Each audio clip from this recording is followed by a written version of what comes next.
नमस्कार दोस्तों, भारत ज्ञान शो में एक बार फिर से आपका स्वागत है।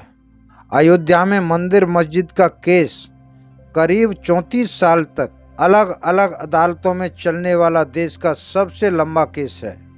लेकिन 5 अगस्त 2020 का दिन सुनहरे अक्षरों में दर्ज हो गया, जो सन 1528 से लेकर 2020 तक अयोध्या के पूरे 492 सालों का विवाद माननीय सुप्रीम कोर्ट के आदेश के साथ ही समाप्त हो गया। और अब 22 जनवरी को अयोध्या में रामलला की प्राण प्रतिष्ठा होने वाली है। इसको लेकर तैयारियां जोरों पे हैं और हर किसी को इस दिन का बेसब्री से इंतजार है। राम मंदिर के अलावा अयोध्या में राम की पेड़ी, हनुमानगढ़ी, ज्ञानेश्वर नाथ मंदिर आदि का भी अपना धार्मिक महत्व है। लेकिन क्या आप जानते हैं कि अयोध्या नगरी किसने बसाई और मंदिर मस्जिद का विवाद क्या था? आज हम ऐसे ही कुछ सवालों के जवाब इतिहास के पन्नों से ढूंढकर आपके लिए लेकर आए हैं। यहाँ मैं आपसे कुछ कहना चाहूँगा। दोस्तों, मुझे आपके हेल्प की ज़रूरत है। प्लीज़ चैनल को सब्सक्राइब कर लीजिए और बेल को बजाकर ऑल को प्रेस जरूर कर लें। मेरा वादा है, आपको मैं निराश नहीं करूँगा। भगवान श्री राम की पवित्र नगरी के रूप में मशहूर अयोध्या हिंदुओं के लिए एक अलग ही महत्व रखता है।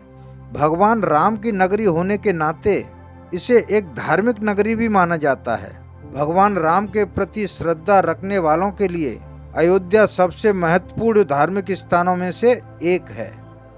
कई वेद पुराणों के अनुसार ब्रह्मा जी के पुत्र मरीच थे और मरीच के पुत्र कश्यप हुए। कश्यप के पुत्र विवस्वान और विवस्वान के पुत्र वैवस्वत मनु थे और वैवस्वत मनु ने अयोध्या बसाई।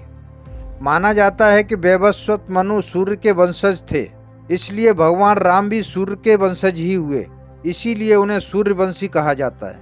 माना जाता है कि वैवस्वत मनु का जन्म लगभग 6673 ईसा पूर्व हुआ था। धन धान्य और रत्न आभूषणों से भरी इस नगरी की अतुलनीय छटा और खूबसूरत इमारतों का वर्णन वाल्मीकि रामायण में भी मिलता है।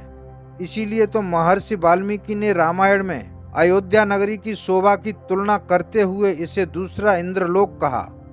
पौराणिक कथा कहानियों के अनुसार प्राचीन काल में भगवान श्री राम के जल समाधि लेने के बाद और महाभारत युद्ध के बाद अयोध्या के उजाड़ होने और फिर से बसने का वर्णन मिलता है। लेकिन श्री राम जन्मभूमि अयोध्या और यहाँ बने श्री राम मंदिर को एक नहीं बल्कि कई बार आक्रमणों का सामना करना पड़ा। अयोध्या को नष्ट करने के लिए मुगलों द्वारा कई अभियान भी चलाए गए। क्योंकि अयोध्या हिंदुओं के लिए एक पवित्र नगरी है, इसलिए मंदिर में बाबरी ढांचा खड़ा किया। भव्य मंदिर तोड़कर मस्जिद बनवा दिए गए। लेकिन हिंदुओं के जेहन में बसी प्रभु राम की जन्मभूमि कभी नष्ट न हो सकी।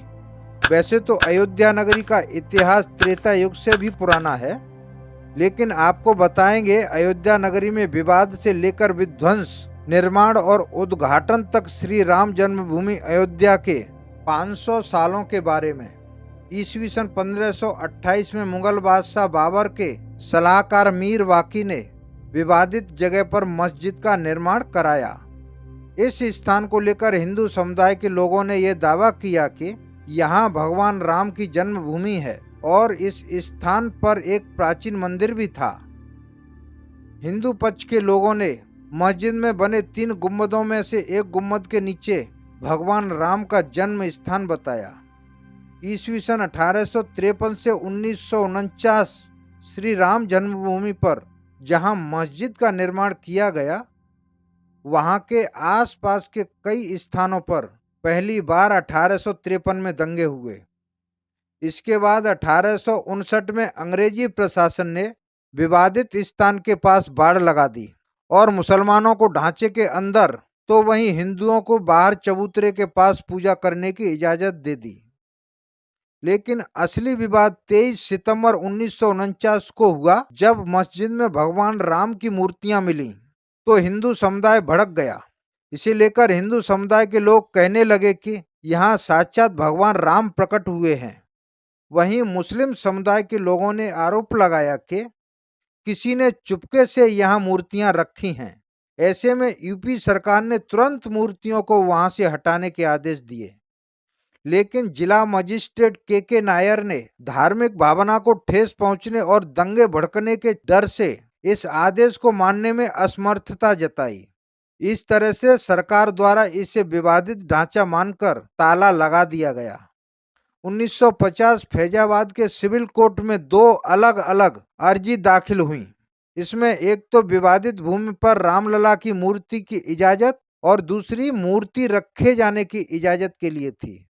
फिर 1961 यूपी सुन्नी वक्फ बोर्ड ने एक अर्जी दाखिल की और विवादित भूमि पर पोजीशन और मूर्तियों को हटाने की मांग की।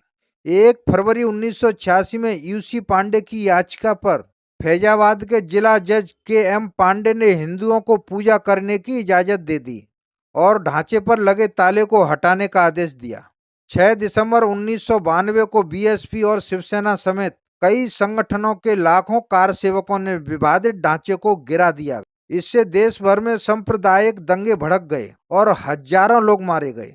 2002 गोधरा ट्रेन जो कि हिंदू कार्यकर्ताओं को लेकर जा रही थी, उसमें आग लगा दी गई और करीब 58 लोग जिंदा जला दिए गए। इसे लेकर गुजरात में भी दंगों की आग भड़क गई और 2000 से अधिक लोग इस दंगे की भेंट चढ़ गए। 2010 में इलाहाबाद हाई कोर्ट ने फैसले पर विवादित भूमि को सुन्नी वक्फ बोर्ड, रामलला विराजमान और निर्मोही अखाड़ा के बीच 3 बराबर हिस्सों में बांटने का आदेश दिया। 2011 अयोध्या विवाद पर इलाहाबाद हाई कोर्ट के फैसले पर सुप्रीम कोर्ट ने रोक लगा दी। फिर 2017 में सुप्रीम कोर्ट ने आउट ऑफ कोर्ट सेटलमेंट का आह्वान किया। 8 मार्च 2019 को सुप्रीम कोर्ट ने मामले को मध्यस्थता के लिए भेजा और 8 सप्ताह के भीतर कार्रवाई को खत्म करने के आदेश दिए। इसके बाद 1 अगस्त को मध्यस्थता पैनल ने रिपोर्ट पेश की और 2 अगस्त को सुप्रीम कोर्ट मध्यस्थता पैनल मामले में समाधान निकालने में कामयाब नहीं हो सका। इस बीच सुप्रीम कोर्ट में अयोध्या मामले को लेकर प्रतिदिन सुनवाई होने लगी और 16 अगस्त 2019 को सुनवाई पूरी होने के बाद फैसला सुरक्षित रख लिया गया।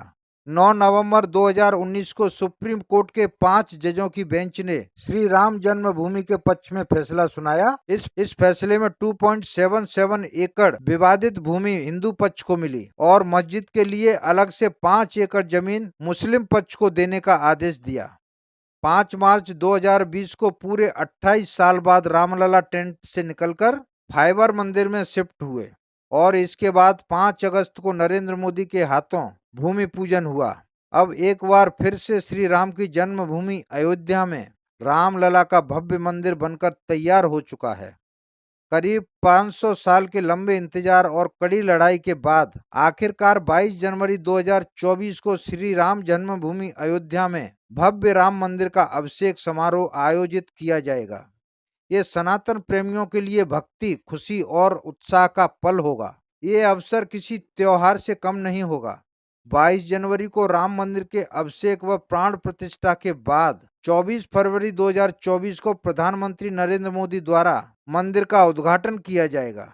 फिर सभी भक्तगण मंदिर में रामलला के दर्शन कर पाएंगे। इस वीडियो में बस इतना ही। मेरी वीडियो अच्छी लगी हो तो लाइक, कमेंट, शेयर करें और सब्सक्राइब करना ना भूलें। Thank you for watching my video. जय हिंद, जय श्री राम।